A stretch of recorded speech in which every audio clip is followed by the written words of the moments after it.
Oh, the playoffs. For goodness sake, the playoffs. Why are we here?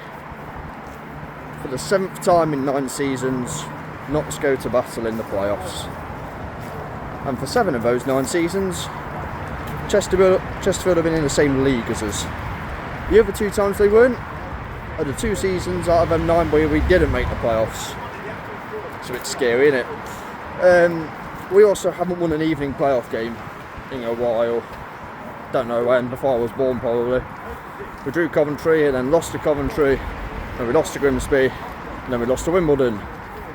I've just found out as well that we've not actually won an away playoff game, which is an absolute incredible piece of information to hear right before you're playing away at a ground where your record isn't as bad as it is. We need to be strong defensively in wide areas, and we need to turn up on the big occasion, and when we need to do the dark arts, things we're not good at. I've got no hope. Just got to stay in the tie. Come on Notts, come on you guys, let's do this.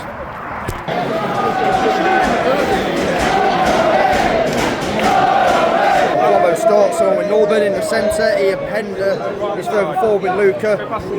Dennis isn't on the bench. Reg isn't that strong, but I didn't expect it to be. Still not very hopeful. Haven't been hopeful all day. But we'll see. The event takes place on Friday. Tickets of £50.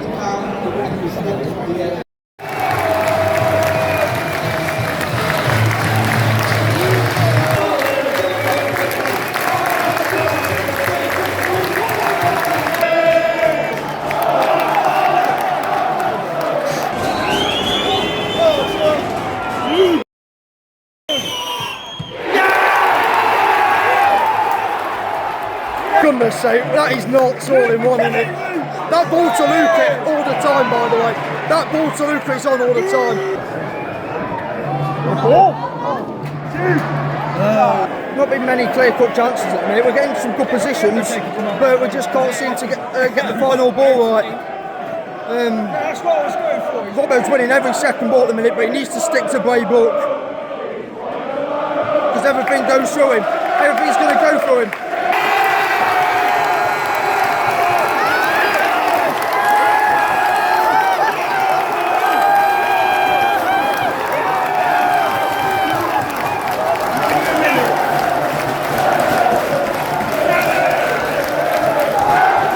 Oh, wonderful. Oh my word, we're ahead. Don't make me believe.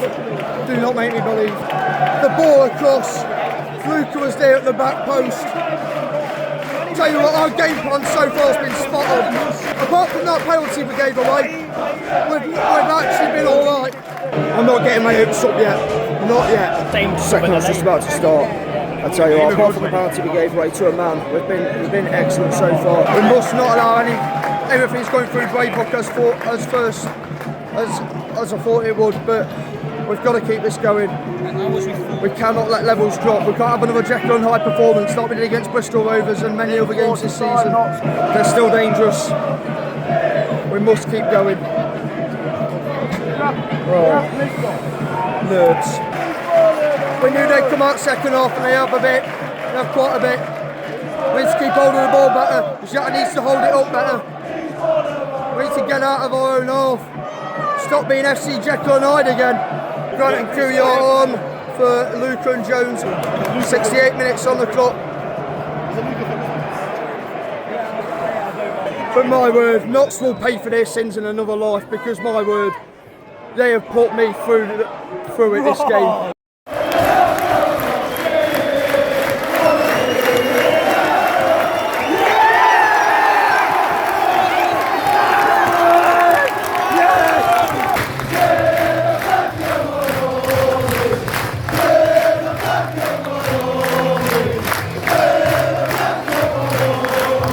So after having absolutely no hope at all from the moment the final whistle went against Bristol Rovers to the moment the full-time whistle blew on Sunday, we have come out of the first leg with a 1-0 lead, which is quite incredible to think, because Like I said, I had absolutely zero hope going into the game, thinking that the tie would probably be over by the end of the first leg. You know what? To be fair, apart from the penalty we gave away early on, I thought we got our tactics spot on.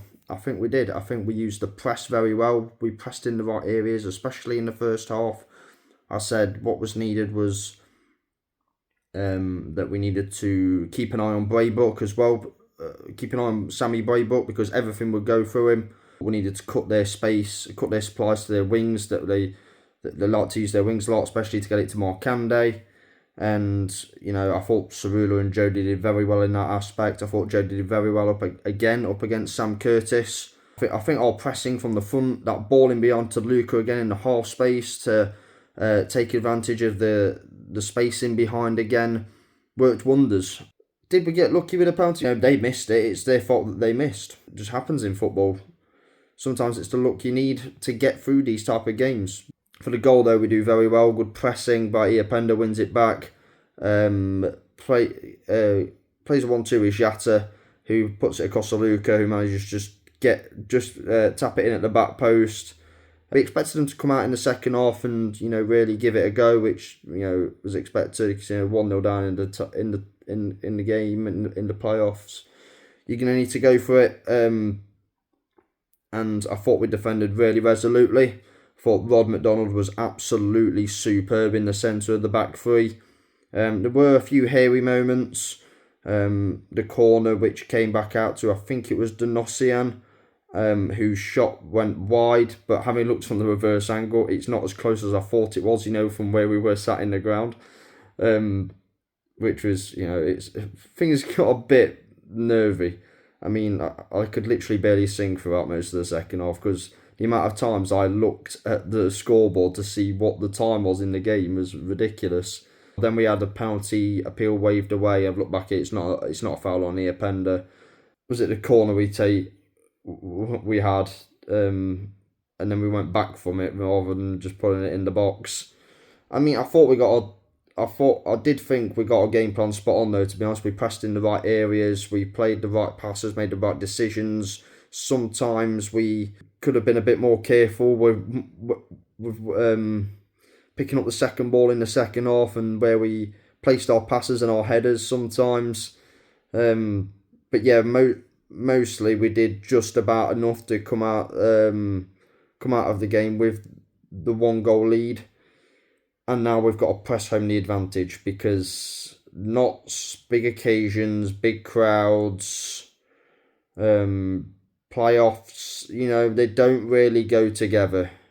Knots have never. That was the first time Knots have ever won an away playoff game in our entire history, and it's also the first time where we will go into the second leg of a playoff tie with the advantage. We are now in uncharted territory. This has never happened before. Got to keep the starting 11 fit. Thornton Love did well when he came on as well, holding the ball up. It's one bit where Jata didn't do well, was holding the ball up. Thornton Love came on and, did really well in helping us see the game out. But yeah, it's going to be, the Friday night's going to be tough. We've got to brace ourselves. They're going to come out and get at us. And we've just got to hold our nerve and make sure. We need to learn lessons from Wimbledon last season, what they did. Because, we may look like more likely to score in that first leg against Wimbledon, and they scored, and then they scored early in the second leg, and that was that. But, we need to just remain calm, and it's about mentality. It's about mindset. Oh, my word. This football club, it will age me. It has aged me about 30 years, and by the end of the season, it will have aged me another 30. I will never forgive you if you mess this up. This is the chance. If you enjoyed the vlog, give it a like, comment down below your thoughts on the game. Stay subscribed if you're subscribed. Subscribe if you're new. Be safe, be champions, and as always, Toulouse.